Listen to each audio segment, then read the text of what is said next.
नमस्कार जय जगन्नाथ। आज टॉपिक रे देखिबा जो सेंसस हाउस आपण माने गणना करिया पई जिबे तो सेथिरे आपण गोटे लेआउट मैप टे तयारी करिया पड़िबो बिफोर डे रो एवं से जो लेआउट मैप तयारी करिवे सेथिरे विदाउट स्केल ले गोटे स्केच मैप करिवे तो आपण को स्क्रीन रे देखौची ए जो पेज टी आपण देखुचंदी ए भारतर जनगणना 2027 रो डिटेल अछि जेमिति कि आमे गणना करिबा जो जो एरिया मन को तो आपन को 200 टा घर भितरे किछ जगह माने दिया जायछि आपन एरिया टा तो एरिया टार आपन निजे गोटे स्केच मैप करिवे तो स्केच मैप करिया पई ये सब आगे आपनकर राज्यर नाम कोड जिला नाम तार जिलार कोड तहसील नाम तहसील कोड तो हमने डिफरेंट डिफरेंट सब रही नेक्स्ट एटी अल्प केतोटी सिंबल अछि एवं सिंबल को लेके आपण कोन करिवे ना स्केच मैप तैयारी करिवे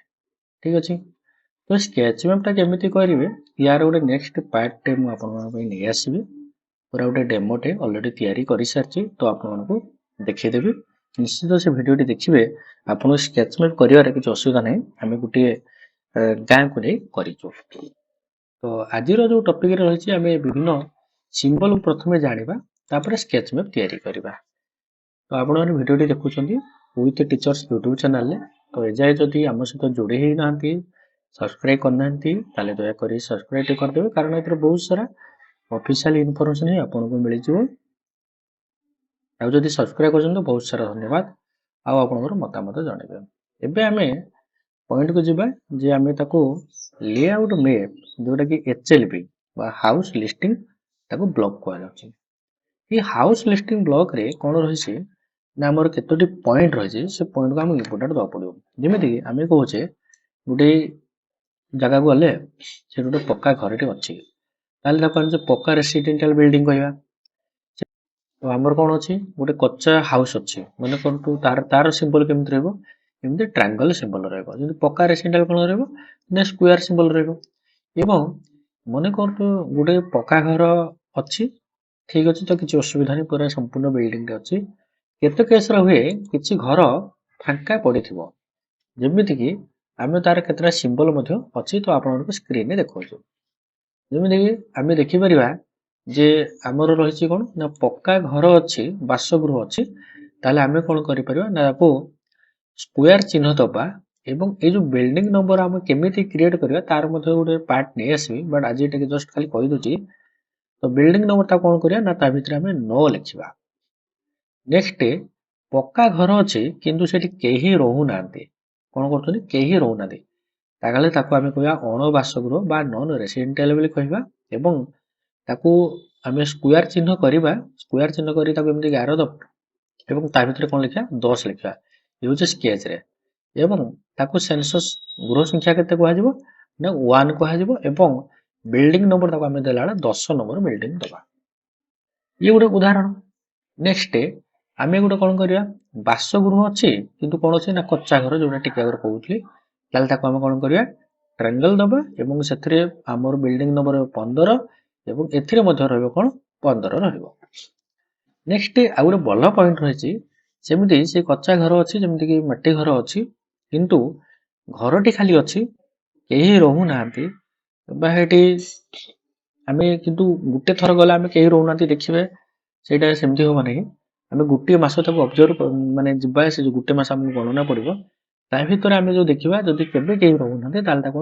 अण बासगृह बोली कहबा एवं सेटा रहबो केते नंबर बिल्डिंग नंबर 6 रहबो से ट्रायंगल रहबो ट्रायंगल भितर रहबो 6 एवं ताको दिया जो 1 तो एमिति गोटे पॉइंट अछि नेक्स्ट आ गोटे केतरा पॉइंट तो आपण को देखिदेली नेक्स्ट हमें देखिबा कोन रहिछि हमर पक्का माने रोड सिंबल ले कोन रहिछि मन को तो आमे से रास्ता रे जाउछे कोन अछि ना पक्का घर अछि यदि पक्का घर अछि तते रोड ता पक्का रोड अछि तो घर विषय तो जानले जदि रोड जदि पक्का रोड अछि ताले आमे कोन करि परिबा किंतु आमे तो स्केच मैप तयारी करिबा तो हमको गोटे कोन करा जिवो ना डिजिटल मैप टे दिया जिवो जेमिति कि डिजिटल मैप टी को आपण एटा पाई गले किंतु आपण कोन करिवे ना वेरीफाई करिवे तो वेरीफाई करिया पई आपण कोन करिवे ना से एरिया आपण को फर्स्ट बुलिया को पड़ियो एवं सेथिरे जो जो इंडिकेटर सब दिया हिथिबो जो लेजेंड दिया हिछि ଆପଣ ତାକୁ ଦେଖିଲା ପରେ କ୍ଲିୟରଲି କନଫର୍ମେସନ ହେବେ।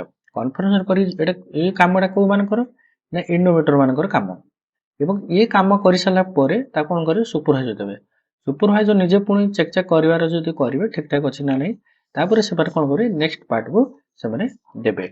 ତ ଇଏ ସବୁ ଗୋଟିଏ ଗୋଟିଏ କଣ କରାଯିବ ନା, ଏଇ ସବୁ ପ୍ରୋସେସ ଆପଣଙ୍କୁ 3 ଦିନ ଭିତରେ, ଯୋଉ 15 ତାରିଖରୁ ଷ୍ଟାର୍ଟ ହବ, 3 ଦିନ ଭିତରେ କଣ କରିବେ ନା ଆପଣଙ୍କୁ ସ୍କେଚ ମ୍ୟାପ ଟି ତିଆରି କରିବାକୁ ପଡିବ। ସ୍କେଚ ମ୍ୟାପ ତିଆରି କରି ସାରିଲା ପରେ ପୁଣି ନେକ୍ସଟ କାମ କଣ ରହିଛି ନା ଆପଣ ଅନଲାଇନରେ ତାକୁ କମ୍ପ୍ଲିଟ କରିବେ। କମ୍ପ୍ଲିଟ କରି ସାରିଲା ମାନେ ଅପଲୋଡ କରିବେ, ତାର କେମିତି କଣ କରିବେ ସେଇଟା ମଧ୍ୟ ଟପିକ ଆଣିବା। ଏବଂ କମ୍ପ୍ଲିଟ କରି ସାରିଲା ପରେ ରେଷ୍ଟ କଣ ରହିବ ନା ଆପଣଙ୍କର କାର୍ଯ୍ୟକ୍ରମ ଚାଲିବ। ଏବେ ଆମେ ଯିବା ରୋଡ ଯୋଉ ସିମ୍ବଲ ରହିଛି, ଏଇ ଯୋଉ ପକ୍କା ରୋଡ ଆମର କଣ କରିବା ନା ଇଣ୍ଡିକେଟର ହବ କେମିତି, ଏମିତି ସିମ୍ବଲ ରହିବ। ଯୋଉଟା କି ମନେକର ମାଟି ରାସ୍ତା ଅଛି, ଯେମିତି କି ବର୍ଷା ଦିନେ କାଦୁଅ ହେଇଯାଉଥିବ, ତ ତାକୁ କଚା ରୋଡ କହିବା। ତାହେଲେ ତାକୁ କଣ କହିବା ନା ସିମ୍ବଲ ଏମିତି ଡାଇଟେସ୍ ରହିବ। ନେକ୍ସଟ ଅଛି ଯୋଉଟା କି ଆମେ ମାନେ ପାଦ ଚଲା ରାସ୍ତା, ମନେକର ତ ଗୋଟେ ଜଙ୍ଗଲ ଭିତରେ ଦି ସାଇଡ ଜଙ୍ଗଲ ଅଛି, ରାସ୍ତାର ମାନେ ଗୋଟେ ପାଦ ଚଲା ରାସ୍ତା ଅଛି, ତାହେଲେ ସେଇ ଜାଗାର ତାର ସିମ୍ବଲ ରହିବ ଏମିତି ଇଣ୍ଡିକେଟର ମାନେ ମ୍ୟାପ ର ରହିବ। ଟିକେ ବେଣ୍ଡ ହେଇକି ଏମିତି 3ଟା ପଏଣ୍ଟ ଲାଇନ ରହିବ, ସେମିତି ଅଛି।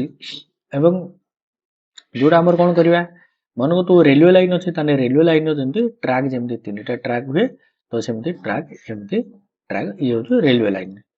ଇଏ ରହିଲା ହଉଛି ଆପଣଙ୍କର ଏତିକି ଲେଆଉଟ ମ୍ୟାପରେ। ପୁଣି ଆଉ କଣ ରହିଛି, ମନେ କରନ୍ତୁ ଆମେ ସେ ରାସ୍ତାରେ ଯାଉଛେ, ତ ଦେଖିଲା ବେଳକୁ କଣ ରହିଛି ନା ରିଭର ଅଛି। ତ ରିଭର ଅଛି, ତାହେଲେ ଆମକୁ କଣ କରିବେ ଠିକ ଏମିତି ଲାଇନ 3ଟା ଲାଇନ ଆପଣ ସ୍କେଚରେ ଦେବାକୁ ପଡିବ। ମନନ୍ତୁ ଆମେ ସେ ରାସ୍ତାରେ ଯାଉଛୁ, କଣ ଅଛି ନା କେନାଲ ରୋଡ ଅଛି। ତ କେନାଲ ରୋଡ ଯଦି ଅଛି ତାହେଲେ ଆମକୁ ଏମିତି କେନାଲ ରୋଡ ଦେବାକୁ ପଡିବ। ନେକ୍ସଟ ଅଛି ପଣ୍ଡ ବା ଯଦି ରହିଛି, ତାହେଲେ ସେ ଜାଗାରେ ଆମକୁ ଦେବାକୁ ପଡିବ। ଟ୍ୟୁବୱେଲ ଯଦି ଅଛି ତ ଟ୍ୟୁବୱେଲ ଇମେଜ ଆପଣଙ୍କୁ କରିବାକୁ ପଡିବ।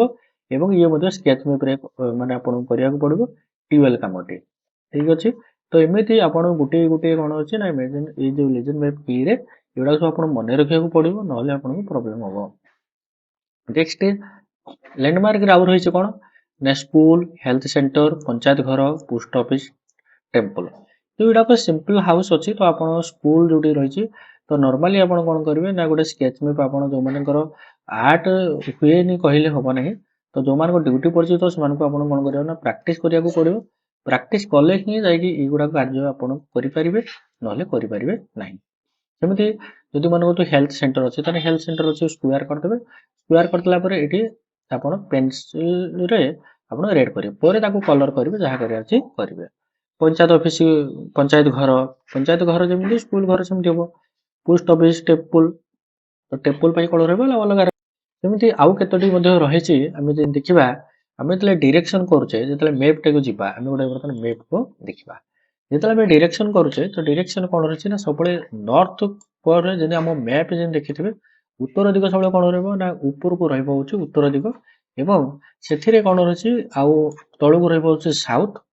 ଯେମିତି ଆମେ ତାକୁ କରିପାରିବା ନର୍ଥ, ସାଉଥ, ଇଷ୍ଟ, ୱେଷ୍ଟ। ତ ଏମିତି ହେଉଛି ମ୍ୟାପ ରହିବ। ନେକ୍ସଟ ଏଇ ଯୋଉ ପେଜ ଆପଣ ଦେଖୁଛନ୍ତି, ୟାକୁ ଆପଣ ପରିଷ୍କାର ଭାବେ ଆପଣଙ୍କୁ କରିବାକୁ ପଡିବ, ଗୋଟେ ତିଆରି କରିବାକୁ ପଡିବ। ଯଦି ଆପଣ କମ୍ପ୍ଲିଟଲି ୟାକୁ ତିଆରି କରୁନାହାନ୍ତି, ତାହେଲେ ଆପଣ ଜନଗଣନା ଠିକ ସେ କରିପାରିବେ ନାହିଁ। ଏବେ ଆମେ ଆଉ ଗୋଟେ ପଏଣ୍ଟକୁ ଦେଖିବା ଯେ ଆମର ଏଥିରେ କଣ ରହିଛି ନା ଆମର କେତୋଟି ବାଉଣ୍ଡ୍ରି ୱାଲ। ଯେମିତି କି ମୁଁ ମୋର ଏରିଆଟା ଯୋଉ ଟ୍ରାକ୍ କରିବି, ଯୋଉ ଏରିଆଟା ମୁଁ ସର୍ଭେ କରିବି, ସେଥିରେ ଗୋଟେ HLB ବାଉଣ୍ଡ୍ରି ଆମକୁ ତିଆରି କରିବାକୁ ପଡିବ। ତ HLB ବାଉଣ୍ଡ୍ରି ମାନେ ଚାରିପଟେ ଗୋଟେ କର୍ଡନ ଦେବାକୁ ପଡିବ।